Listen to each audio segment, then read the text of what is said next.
for my help. Find the cure to come and sail.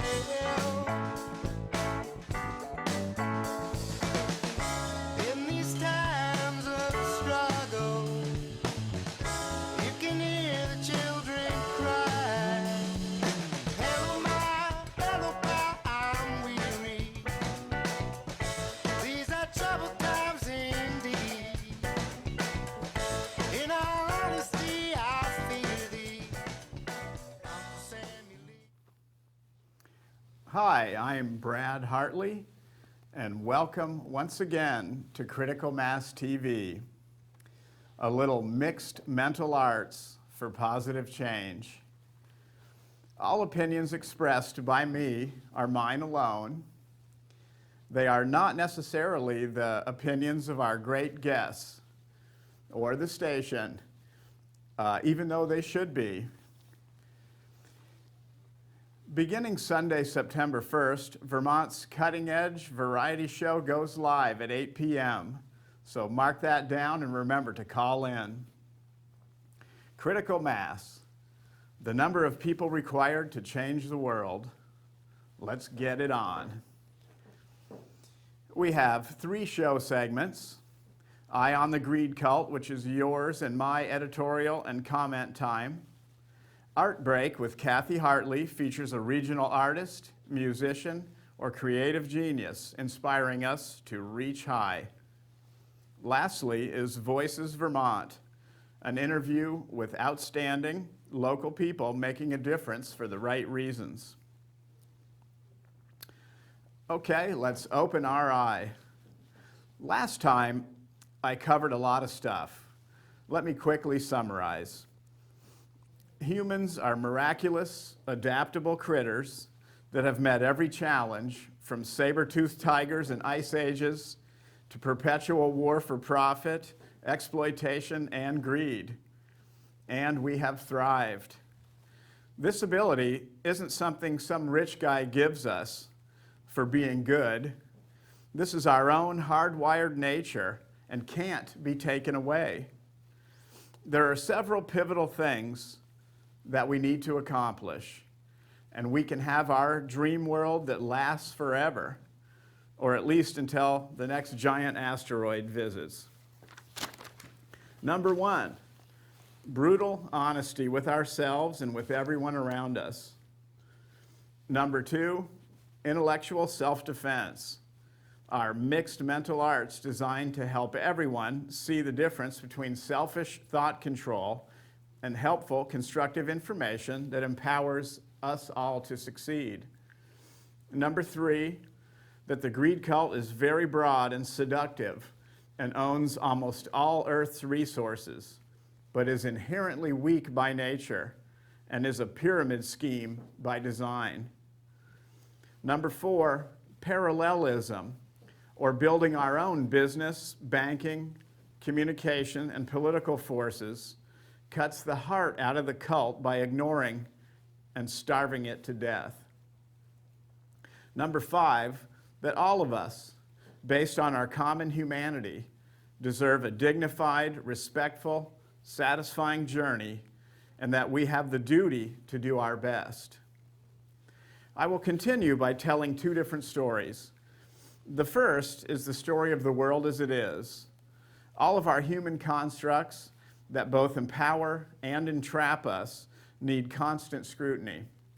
Secondly is the story of possibility, how through massaging and restructuring our political, social, and work relationships, we can build and sustain the world that we have and that we deserve. Let me talk a bit about the greed cult. About 10,000 years ago, people around what is now Iraq and Syria began to grow cereal crops and raise livestock. It didn't take long before some aggressive males figured out how to gather the surplus food for themselves. This would free up their time from producing the food and allow them to pay the first specialists, mercenaries, enforcers, professional violence to keep the tribute coming in from the surrounding people, and use this wealth to dominate their neighbors and expand their territory. This was the birth of the cult. Use your imagination, and you can see the basic dynamic moving through time from the Sumerians, Egyptians, Greek and Roman empires, European dynastic kings, modern nation states, and now New World Incorporated. They all have several things in common: incredible lust for wealth and power, the means to control their populations, and the willingness to use unimaginable violence to maintain their dominance. Many different labels have been attached to these many periods to apologize and to justify this reality. Currently, since about 1970, this world religion is called neoliberalism. Now, don't tune out. Like everything, this isn't too difficult to understand. Think of a billionaire's candy store. It's their place, so wouldn't they work to get every woman desire in stock and then, oh yeah, keep it all for themselves? Neoliberalism is the latest evolution of this wish list. You know its calling cards: demonize and curb the remaining power of labor, deregulate any and all industry, agriculture, and resource extraction, and then liberate the already dangerous financial sectors and allow the corporate capitalist clique to dominate every aspect of human existence. The only role of the state in this neo-lib nightmare is to secure the framework that makes it all possible. The integrity of money, the courts, cops, and military to protect it, corporate private property rights, and the assurance that there is a market for everything, even for health care, Social Security, and eventually water, and they will create one if necessary. Just remember the mantras: deregulation, privatization, and the demonizing of social programs, and you are looking at the beast. Sounds pretty familiar, doesn't it?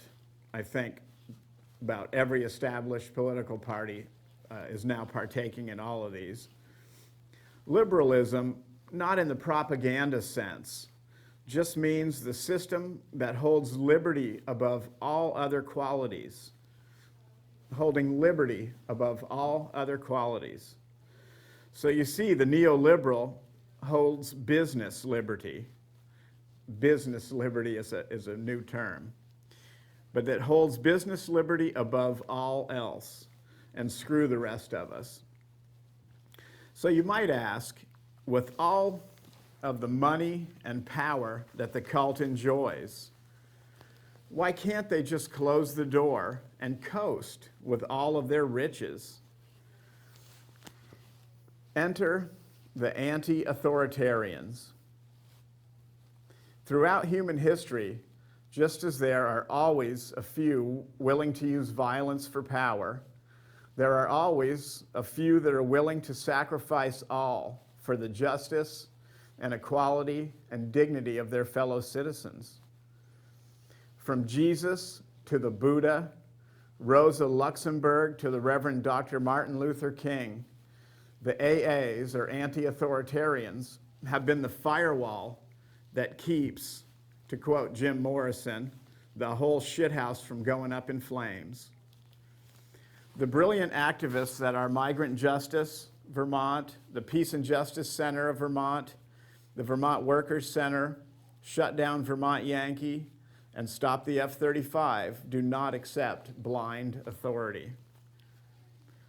Deepak Bhargava from the Center for Community Change, Joy Cushman, the New Organizing Institute, Lucas Benitez, the Coalition of Immokalee Workers, Sarita Gupta, Jobs with Justice, and Ben Jealous, the president of the NAACP, Phil Radford of Greenpeace, and author Naomi Klein are only a few of the thousands of energized young people active on the national stage. Vermont is powerful with active groups and individuals, some of whom we will meet as the show goes on. Be proud of yourselves. Join what I call the Integrity Cell, the movement to change policies with honesty, hard work, and courage. Unlike extreme or corporatist state terrorists influencing through fear and intimidation. Join the Integrity Cell and pass it on. What we all need is nothing less than a second enlightenment, because the first one didn't take. Let's talk a little about how all of this really works.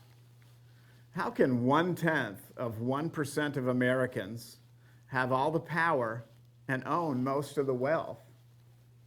How can this happen without everyone finding out and rebelling? As all of us are growing and learning, we are literally wiring up our brains. We do this by absorbing information from many sources, but primarily we do it by imitating the behavior and ideas of people around us. In high school, people diverge, those that are college-bound and those that aren't. For people that will enter the workforce after graduation, distraction and a limiting of the ideas and concepts that they study works very well to keep their threat level low. For young people headed for higher learning, distraction is also key, but hyper-specialization becomes most important in marginalizing their activist potentials. And I mean their threat level as it relates to the people that own the society, the less than 0.1%. These distractions take many forms. Mass market sports, the mental masturbation of empty TV in Hollywood, alcohol and drug abuse, authoritarian mono-obsessive mass religions, self-addiction and porno, blind nationalism and war cults. All of these take so much time and effort that emasculation of one's potential is the result. If you've been to college, you remember the push to get you into a major. You must declare a major by whatever date, over and over and on and on. I guess maybe that was my problem, that I procrastinated and they came after me, et cetera, et cetera. They are after your shit, and then, if you think about it, there is no broad liberal arts and organizing, no deep study of human behavior as it relates to all-powerful greed. Nothing offered that doesn't serve the interests of power. If I am forever in my cubicle, obsessing over the anal retentive marketing of a bunch of crap that I would never want, worrying about getting fired, how powerful can I possibly be resisting anything? Look around at our most prestigious universities. While the arts and humanities, history and sociology, and political science shrink away, there stands a gleaming new college of business, a flashy new visitors center, a gigantic new sports complex. I wonder. Just as we study vast amounts of human concerns, we should study this greed cult. Think about it. The most powerful, influential, and lasting endeavors of humankind, and we not only don't study it, we don't even discuss it. Therein lies the reason I call it what it is, a cult. You can't even discuss it. Ask a neighbor about absolute corporate domination. Ask a politician why no Wall Street criminals are even investigated, let alone prosecuted. Ask the media why there are no labor sections in our newspapers, or shows that teach people that they can organize together to make their futures brighter, even though that is the only way it has ever happened in history. The misinformation age must end. We need the age of truth. We live with so many layers of myth and superstition for so long, we don't even realize that they're there. We are almost drowning. We have to learn to value truth, demand truth, and respect the truth. I call us, jokingly of course, a bunch of techno serfs, not far removed from the landless peasants of Dark Age Europe. I guess this would be the dim age. We have far better toys and a lot more food, but the lack of representation and self-determination makes me feel more like a serf. Without small d democracy, we can't move forward. When is the last time anyone in power asked you your opinion about anything? We need small d in our workplaces, our communities, our politics, and yes, even in our spiritual lives. Think about it. Would you vote to send all of our high-quality manufacturing to virtual slave labor markets? Or let multi-billion-dollar, non-living things control every aspect of your future? Would you rain down hellfire missiles on people to stop violence? Would you design never-ending corporate industrial war for profit? Does any of this make you any safer? Small d democracy. Think about it. Finally, the last word I call occupy your underbritches. You know the old adage about people using only 10% of their brains, implying, I guess, that we're stupid? Besides being wrong, I mean, how many circuits in a supercomputer are actually energized when it is problem solving? It's insulting. What is true, however, is that because of the hallucinati and their cancerous effect on people, we are only using about 1% of our social potential. Yeah, we can do more. Well, that's it for the eye this time. Remember, I'm the heavy, and now on to the light. Here's Kathy with Art Break. We're going to take a short break now, and Kathy Hartley will be back with Art Break.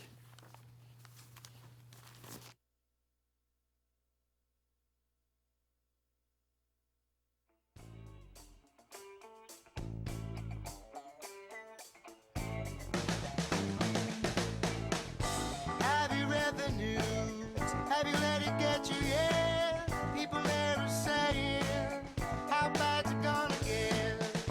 And I've been calling to the sky, please don't let more bullets fly. Have you heard the talk of the cities and the towns? There's a fear from the inside and the coil all around. And I've been hoping for my help, find the cure to calm myself.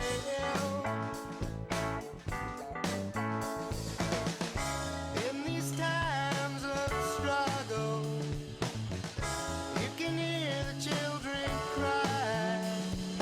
Hello, I'm weary. These are troubled times indeed. In all honesty, I fear thee. Uncle Sammy leads idiocracy. He never was one to keep the peace.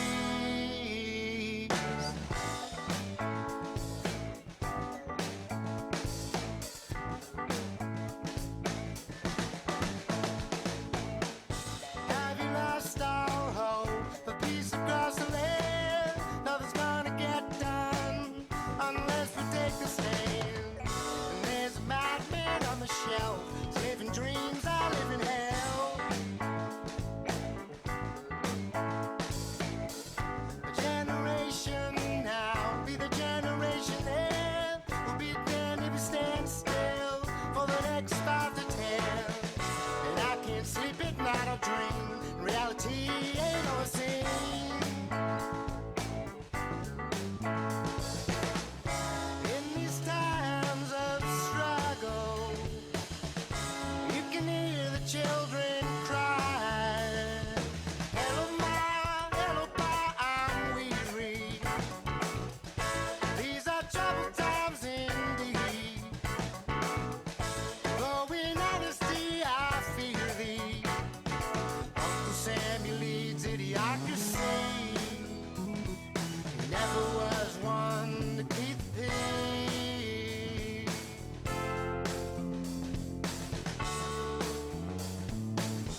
Welcome to Art Break. I'm Kathy Hartley, and this segment is about artists, musicians, writers, chefs, any creative people from the local area.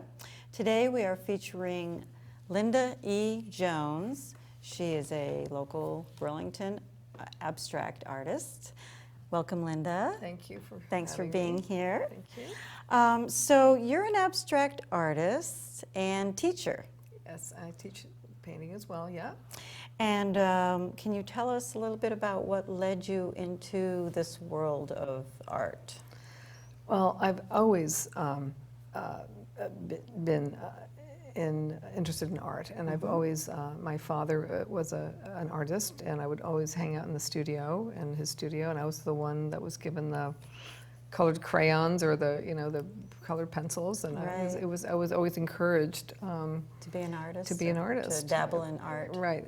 And I was your always very dad passionate. was an artist? Yes, yes. So my father was, is still a visual artist, and he created the Exxon Tiger and worked for Mad Magazine and that sort of thing. And then when he retired and he left that commercial art world, he just was painting lovely landscapes. In fact, we had a show a couple of years ago. He and I showed together at the 215 Gallery. How nice. And yeah, so that was That you started as a child playing in his studio with crayons. right. And then all these years later, have a Right. show together. Yes, so that Very was nice. So that was like, excuse me, while I put my hair That's together. very nice. Yeah. Yeah, so Wow, and so you are a busy painter. You've had lots of shows, lots of gallery shows, and where do you have and museum shows and as well. museums? Yeah, at the Hood Museum and at the Fleming Museum. Oh, at the Fleming. And I also showed it in Manhattan, Soho 20 Gallery. Right. So yes, so I've shown. And where did you learn? Did you go to art college? Yeah, no, I got my BFA, Bachelor of Fine Arts from Antioch College. Antioch College. And I got, it was a painting and lithography degree. Oh. So I studied both painting and lithography, and that was my thing. But you preferred painting. Yeah, I mean, I loved printing. I mean, I still love getting in the print shop. I mean, I still have. It probably helps in other ways. And I've been part of other print shows. I don't know, a number of years ago there was a print exhibit thing that I was invited to be a part of, and so. So it does pop up now and then. Yeah, through Burlington City Arts is Right. sort of, yeah. That's a so, wonderful yeah, thing. Burlington City Arts is Right, great. yeah. And that's where you've been teaching And that's what I've been teaching for the last, gosh, several years. yeah, I want to say 10 10. or more. No, Well, I that's took an longer than abstract. that. I took a couple abstract classes from you, and I loved them. I Yeah, loved them. great. The part I loved the best was when we put all the art up on the wall, and we would critique it. You can learn so Yes. much that way. Right, and and what is resonating with you, and then you get the feedback from other people. And the thing is, the reason why we do the artwork is that it's an expression, and it's a way to get your voice heard, and Your inner feelings out and your inner thoughts. exactly, and it's critical that. That we continue to work but to put the work out there. I mean, you can't just be in a vacuum. I mean, some people do. Some people never get shown. But the thing is, like you read these wonderful artists that have been secluded and doing their own little work, and then this amazing body of work is shown. But I think it's a responsibility as an artist to be out there, Right, and to show the express work. yourself. Exactly, and to show the And work. get feedback from other Get people. feedback and just and just It's a nice interactive way of connecting with people right, yeah. through art. And and the rest of the world. I mean, whether it's writing or poetry or whatever. I mean, this is how we. Right. Yeah. and- It's right. It's like your Right. lifeblood is Exactly. creativity is so important. Right. And so you went to a couple art colonies. Oh yeah. So Yeah, so after college, I was working away, and I was a commercial artist, and I would take time off to work at, and I was accepted at the Virginia Center for the Creative Arts. Wow. And did the Johnson Studio Center. I was one of the first people up there for the Vermont Artists Week. That's in They called Johnson, it Vermont. Johnson, yeah, studios, yeah, Johnson Studio Center up in Johnson, Right. and that, which is great. Now they've expanded to writers. Before it was just visual artists. And I went up there as part of their 25th anniversary. A couple of years ago, it was Right. their 25th anniversary for Nice. that. So That's yeah, so exciting. it's lovely to have a place where all you do is, and I have this incredible studio, and you're You sharing go up meals. there and you have a studio and you paint. You can get secluded in a room and just focus Just on do your work. thing and don't have to worry about making Life, meals or all the all the distractions nothing. of life. Forget buying groceries And, or whatever. and you're surrounded by other artists. Yes, so Nice. exactly. So it was lovely. I mean, art colonies are so wonderfully supportive. So yes, Johnson Studio Center. I did that for a number of years, and then I went down to was accepted at the Virginia Center for the Creative Arts, Nice. which is lovely. I mean, again, it's not just, but that's somewhat more expanded because it's not just visual artists. But writers, but also composers. So I mean, there would be composers, Right. people from China, and I mean, Wow. international, very exciting Right. place. Great be. place to meet people. Yeah. And what was exciting for me when you go to these art colonies is you realize that no matter what the medium is, the creative. What's the word I'm looking for? The creative process is very similar. Right. So whether you're a visual artist or a composer, I mean, we're Right. still, all of us would be banging our head against the wall, and we'd be talking about the creative process, and I got stuck here, and how do I get through this? Right. And it was really There is a lot of eye-opening. process to go through, Yeah. physically and emotionally, and Right. Right. So And sometimes the art just flows out, and sometimes you hit a brick It wall. Yes, but to talk to a composer and writers and realize, wow, they're going through the same Right. thing And I who am. knew? Right. Right, Yeah, that's so, interesting. So that was very wonderful. And so you started out as a representational artist. Right.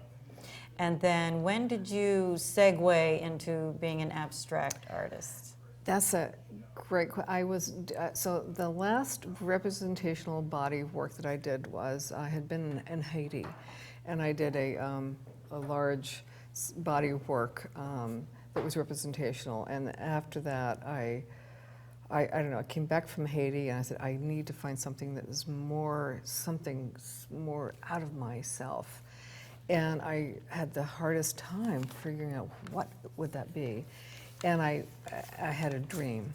Oh, So I had a dream, and from that dream, I started this whole dream series, and that started me on this path. And so I did this whole Wow. dream series, and from there, realizing that really there are things that emotionally can be expressed. right. So it was started with the dreams, dream, and then and just from there, following and then that. from there, and then so then I went off into Wow, this is yeah. your paintings, and I guess they're multimedia, are gorgeous. Thank And you. so we just really only have a few minutes. Yeah. So let's talk about some of these paintings. Sure. So let's talk about these. These sort of go together a little bit. Yeah, this is part of the series. right, let's so lift this them up a tiny so bit this is more. encaustic. Okay, and work. encaustic means what? Encaustic is beeswax that has pigment in it, Right. And you can see where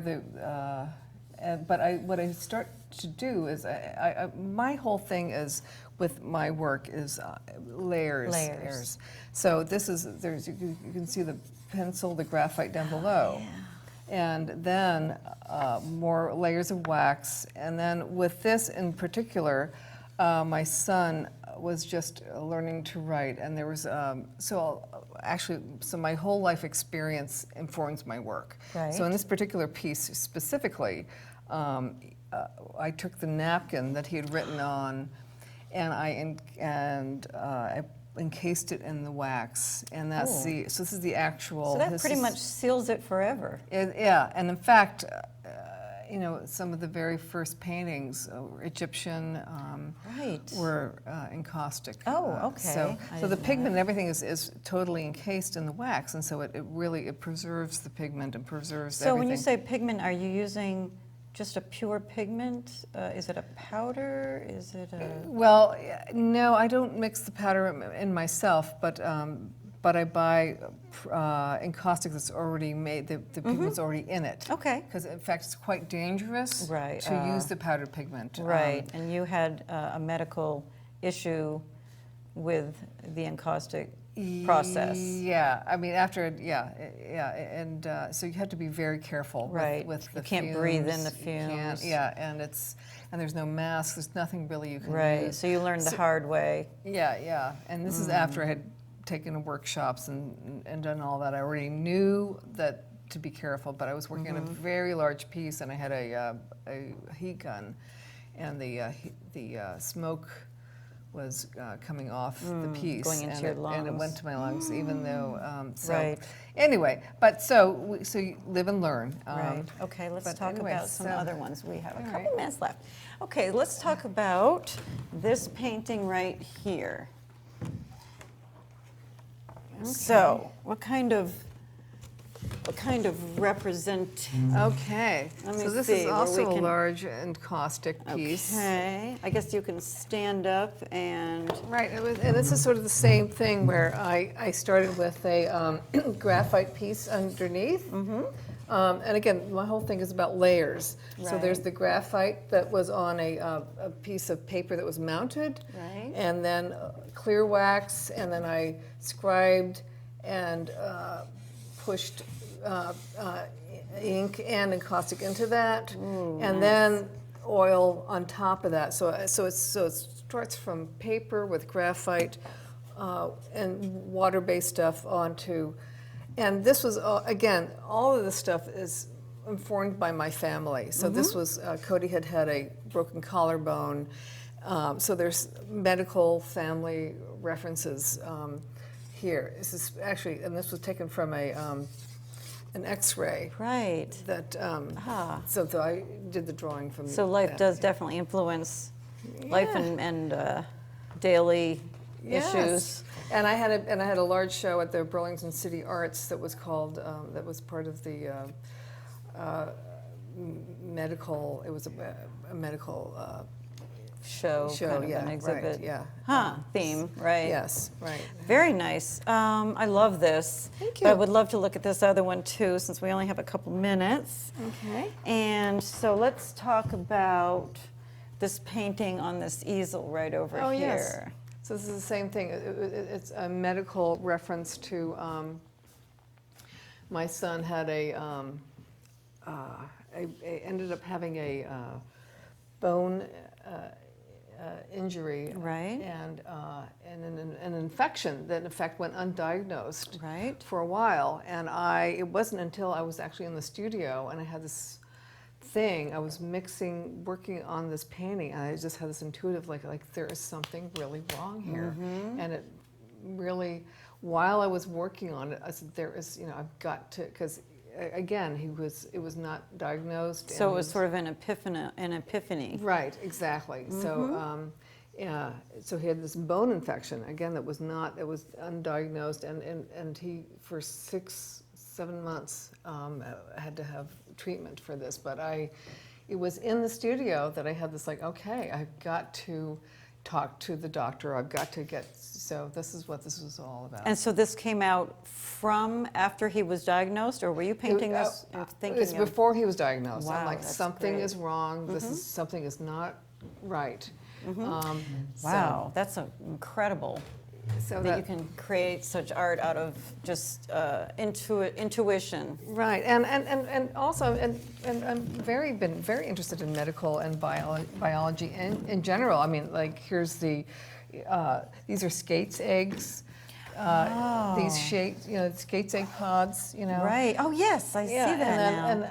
And the actual femur, and the bone Right. structures. I've always been fascinated with biological biology and medical. architecture, or not architecture, but archaeology. That's what I'm trying And to say. archaeology. A little bit? To some degree. To some degree. Didn't you have a show about stones and what was that called? I don't remember 215. now. Yeah. So that was also right, exactly. But it was a combination of biology and archaeology and things that were surfaced in Scotland. Actually, I had gone to Scotland, and there were these incredible tombs and things that that informed a whole body of work. Right. So it's So life informs your work. life. It does. Yes. Thank anyway. you so much, Well, thank Linda. you so much, It was Kathy. very fun having you Thank here you so on much Art for Break. having us here.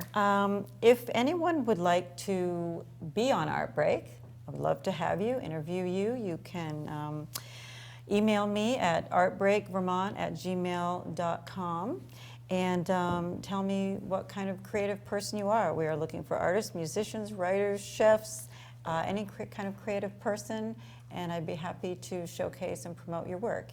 And thank you very much. And now we're going to have a short break, and we'll be right back. Thank you so much.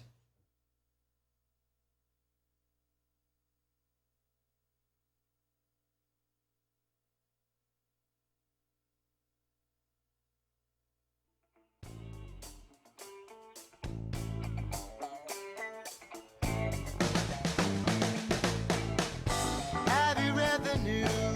Have you let it get you? Yeah, people there are saying how bad's it gonna get.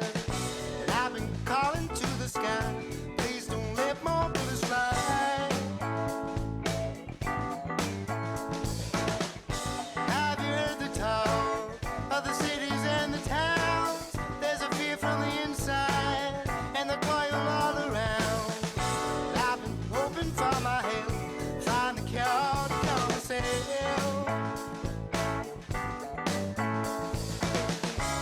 In these times of struggle, you can hear the children cry. Hello, I'm weary. These are troubled times indeed. In all honesty, I fear thee.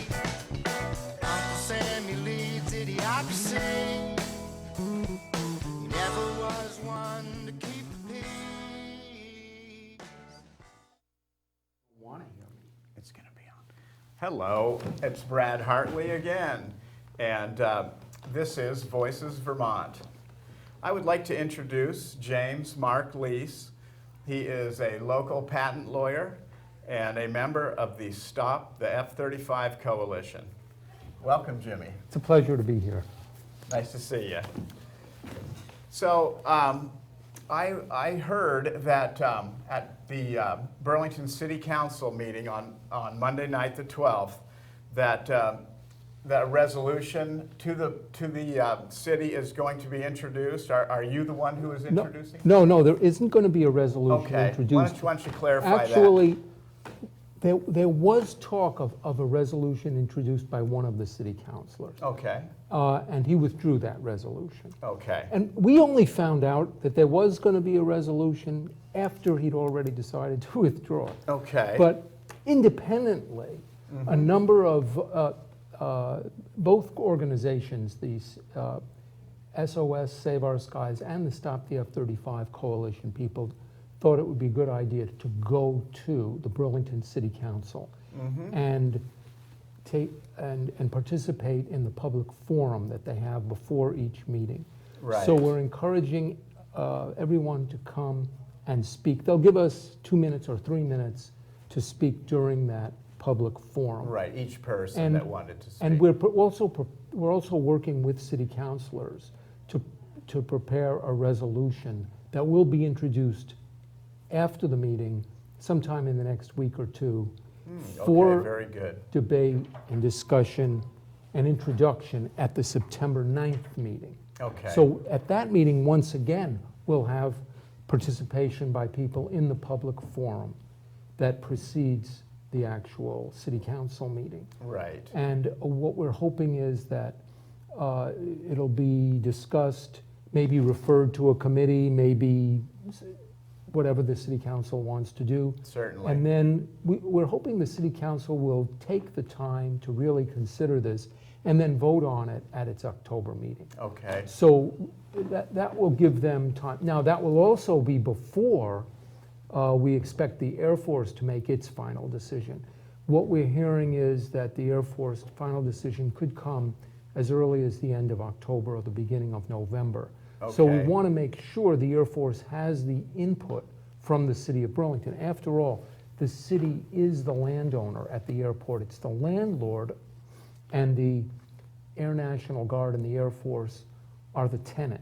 So Nice. the city of Burlington has the authority as the landowner to tell its tenant, hey, don't make so much noise. Don't give us such a high crash risk. This is a highly concentrated area of population. Of course it And is. you have to work with that, within that constraint.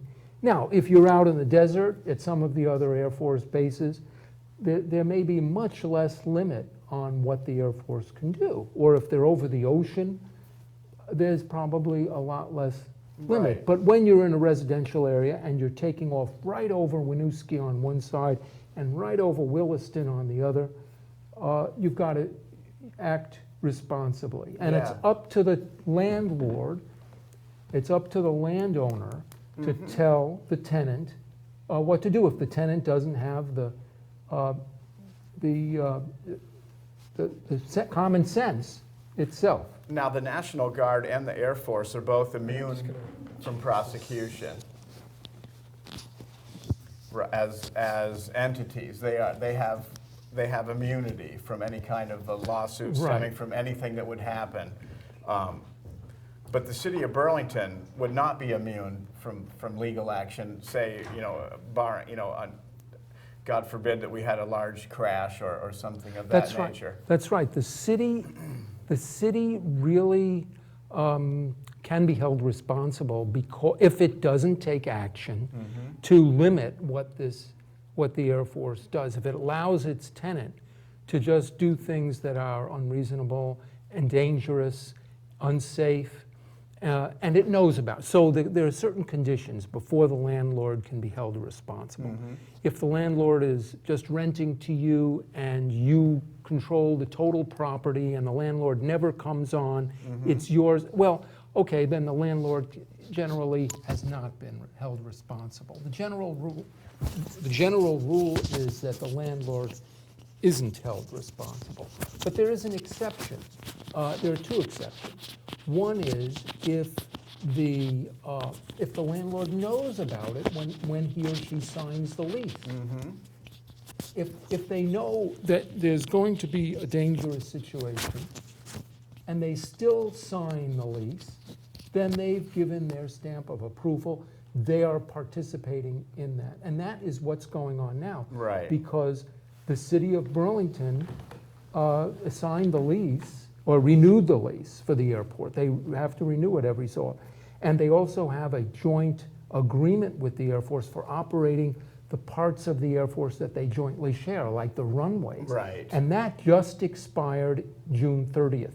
So they haven't yet renewed that. Well, they know, the city of Burlington is going to be fully knowledgeable as a result of tomorrow's meeting, Monday night's meeting, of all of the dangers to the community. Yeah. So they're going to be running into both of these exceptions, and they're going to be finding themselves in a situation where they can be held liable if there's an accident, and it's a tremendously high accident or crash rate for this new plane, this new F-35.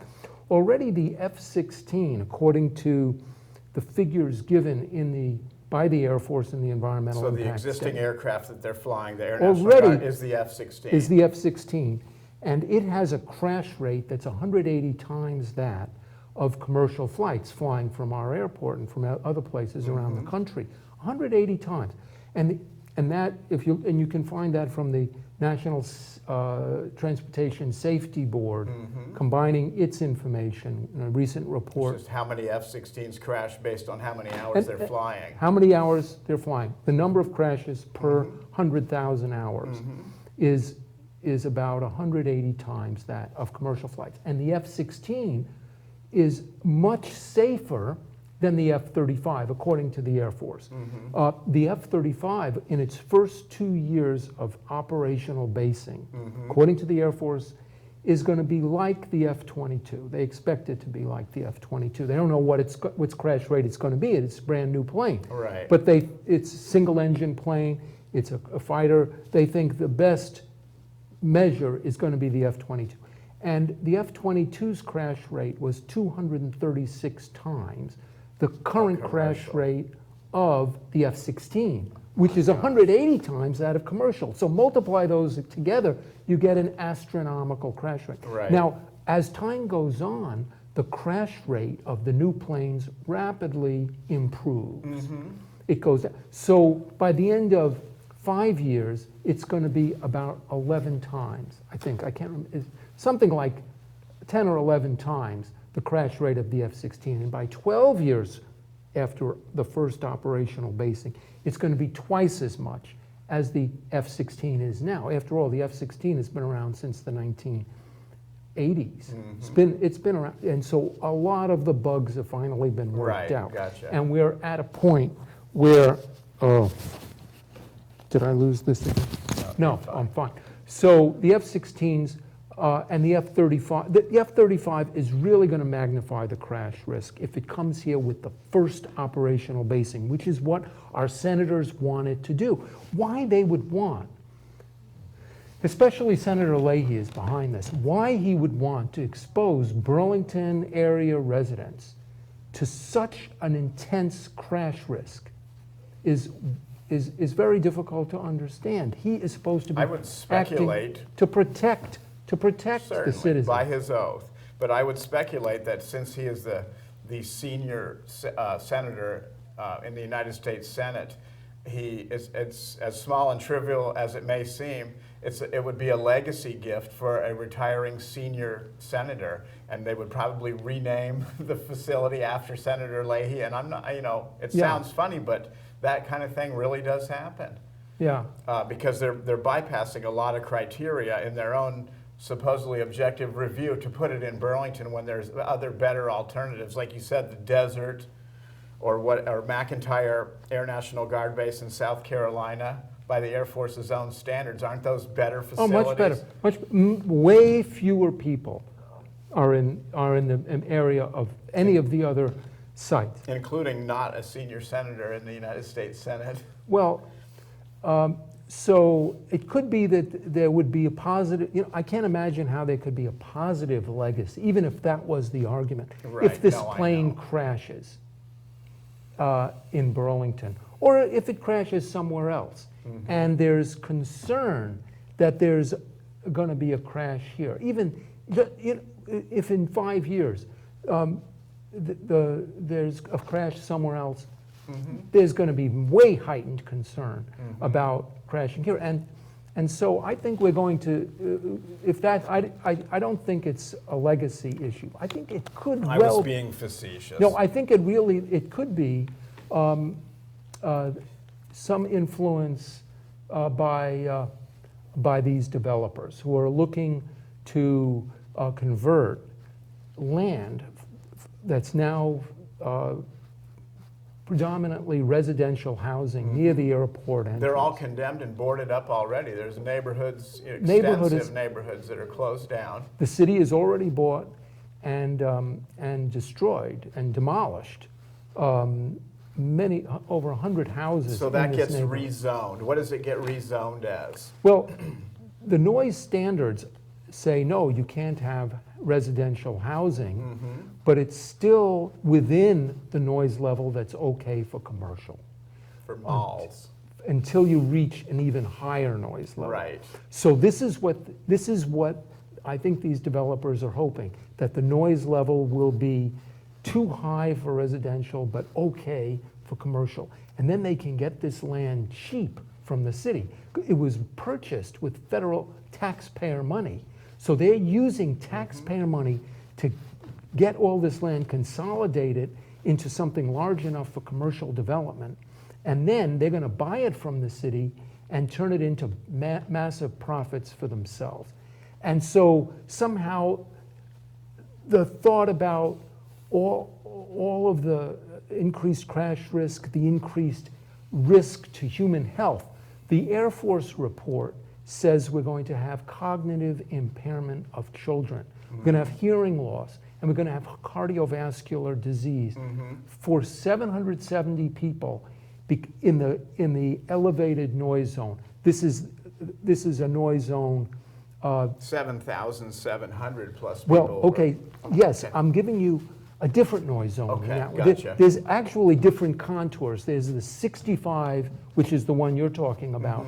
So this 65 is an average over 24 hours, 365 days a year of the noise that these planes produce in less than 10 or 12 minutes a day. Right. As all 12 planes take off 260 days a year, they only, how long does it take? 30 seconds per plane to take off, 30 seconds per plane to land. So we're talking about 12 minutes a day for 12 planes. So talk about your commercial. You were mentioning, I think that the point you brought up is probably one of the most important points that I've heard anybody bring up. So I've seen a lot of hotels at airports, big over-the-top hotels that are right in the flight path. So that those hotels and all that commercial development, which is making private money, and you're saying that they could possibly be subsidizing that private profit with public money? How could they? Here's how it works. The FAA provided $40 million to the city of Burlington to buy up these 200 homes. Okay. And so they're buying them at full price as if there was no F-16 noise. Now, they're demolishing them. Okay? And then, now we're going to eventually, not everyone has moved out. Not everyone has accepted the buyout. Okay, right. Some people are saying, no, I'm still going to stay. So that's interfering with the plan. But those are the smartest people, because that land that they own is going to become much more valuable if it's rezoned commercial. Okay? Yes, it certainly will And be. they haven't been told that. They have not been told that. So they may have, maybe they have a claim because the facts weren't disclosed to them about what's going to happen to this land. But what's interesting is that once the land is fully acquired and the zoning is changed by the South Burlington City Council, and that's another story how that can happen, then the land is going to suddenly be way more valuable than it will be as residential, but it'll be sold to the developers probably before that conversion takes place at a very much lower price. In fact, it'll be vacant land. So vacant land is generally sold at a lower price than land with a house on it, right? So anyway, these developers, one way or the other, are going to get the land at much less than the city paid to acquire it, and that the taxpayers paid to acquire the land. Now they're going to be developing it into these hotels and other commercial facilities, malls, and it's going to become a huge profit. And there actually is a Harper's Magazine article, in the most recent issue, about Senator Leahy connection to that development family and some commercial developers, which I encourage people to read. Good investigative journalism. So we really only have a few more minutes. I was very interested in the concept that mitigating any kind of mitigation of effects overall does not work.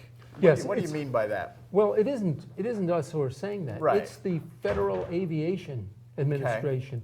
They did a report in 2008 about the airport and the neighborhood around the airport, and was their conclusion that the only mitigation for sound, for the intense sound of these military jets, F-16 jets, is to acquire the property and relocate the people. That any kind of a barrier won't really work because because if you can see the plane as it's taking off, then the sound is going to come over that barrier. And even if it's below the barrier, it only mitigates. Sound waves don't just travel in straight lines like light. You can hear around corners. Sound goes around. So it's going to be, it's not going to work. And insulating the houses and so on isn't going to work either. It's really negative for children. They do play outside. During the summer, we do have our windows open. So there is no mitigation, according to the Federal Aviation Administration, other than acquiring the houses and relocating the people. And as far as children are concerned, as I said, the Air Force says there's this cognitive impairment issue. Right. We're going to be facing hundreds and hundreds of children with diminished learning capacity because of the exposure to this intense noise day after day, not just at home, but also at school.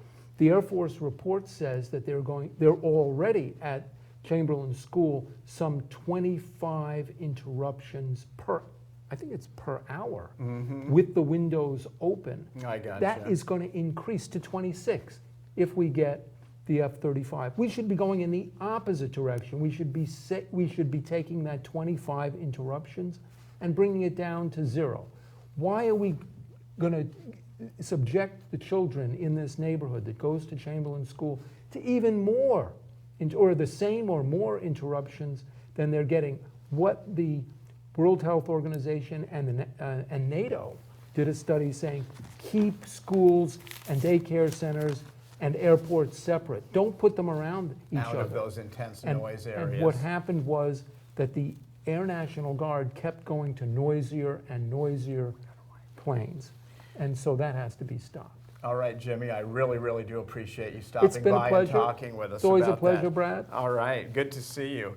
Yeah, and I always wonder about those hundreds of billions of dollars that we spend on some of these military systems. Wouldn't it be neat if we gave everybody a college education? Then we could decide some of these issues for ourselves. I mean, the amount they want to spend on this plane is equal to the total of student debt. Wow. So it's $1 trillion student debt. These planes are going to cost $1.5 trillion. Why not, just as you say, eliminate the plane and use it to cover our student debt? Well, thank you very much, Jimmy. Thank you for enlightening us a little bit more. It's been a pleasure. The issue will be discussed in the public comment period on Monday, the 12th. So thank you very much. And this has been another episode of Critical Mass TV. We'll see you next time. Bye-bye.